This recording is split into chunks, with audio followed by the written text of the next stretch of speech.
And what's this like for you? You come in as county executive, and the first thing you have to do is basically go around and tell everybody there's not enough money. Well, it's great to be back here in Annapolis and see so many friends and colleagues, but it wouldn't be my preferred way to start. But I promise to be transparent and honest about where we are in all things in Baltimore County government, and it starts here. We have to get our fiscal house in order, and that begins with being honest with the delegation and the public about what we're facing and what we're up against. Tell us about some of the ask that you're making. It's $100 million a year for 5 years. For 5 years. It's a very straightforward ask.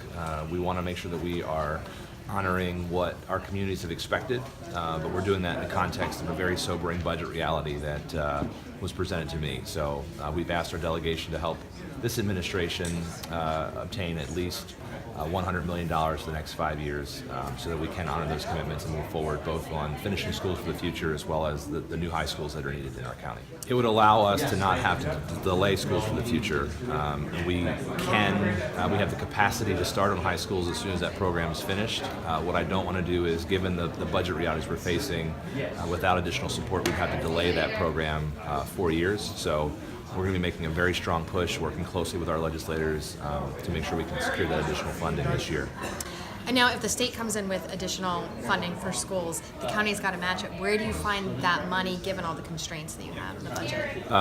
That's part of why we established this Fiscal Sustainability Commission, so that we're looking at all the options to meet the needs, to find ways to make schools built more efficiently, to find the money in our budgeting process, to restructure government.